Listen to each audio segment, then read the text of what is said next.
is awesome. And at the time, a lot of people weren't training or getting together, and I said, hey, let's train me and you every night.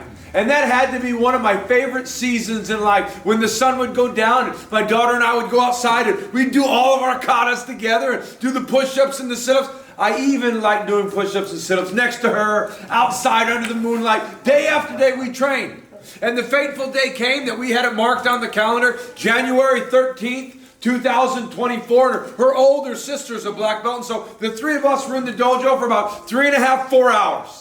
And she was sweating those 100 push-ups, sweating those sit-ups, doing all the katas, move after move, and then we did the sparring. Let me tell you, older sisters are not kind to younger sisters when it comes to black belt tests. And we gave that little Evie, what's the word, a beat down. And when the sweat was mixing with the blood, finally she had accomplished. Finally, she had finished. And I have a great picture of us bowing to each other as I gave her that black belt. That's one of my favorite pictures. It's in my office because it stands as an accomplishment. In my office, I have my license to preach. That stands as an accomplishment. In my office, I'm still undefeated. 1-0 amateur fight. Autographs will be signed later. And I remember the sweetest sound I think I ever heard in my life. If you ever watched that fight, watch the first round. Oh, I had my corner man, Pastor Manley, and I just kicked the life out of his legs. Wham! Wham! Oh, he was limping, switching stances. Second round, watch the second round in slow motion. Pastor fakes low, kicks high, catches him in the head. Yeah! Don't watch the third round. Not worth watching. Don't spend your time somewhere else. That's not that cool of a round. The big guy takes me down, gets on top of me, pummels me pretty badly for about 2 minutes. It's not that exciting. Go back to the second round. Third round. I was so tired, the adrenaline had jumped off. I got this monster beating the life out of me on top. And then I hear this sound. Ding, ding, ding! And I smiled ear to ear. And he's looking at me like, you're a crazy guy, aren't you? I go, yeah. But I'm an official fighter now.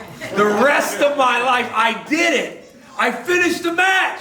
Pastor Manny and Mr. Tucker, they came in, and I was laying there smiling like a crazy guy. And they're like, get up. And I go, guys, I lost. It's over. And they go, you didn't lose. Get up. I go, guys, that's nice of you to say. They say, get up, get your hands up, and act like you won something in your life.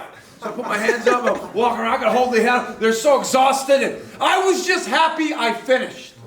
Winning or losing actually didn't even matter to me at that moment. I was just so proud that I heard the sound of the bell. I now pronounce you husband and wife. That's a sweet sound to many people because they've accomplished something. Hope deferred will make your heart sick. But when a desire is accomplished, it becomes the tree of life. I want you to have a tree of life in your life.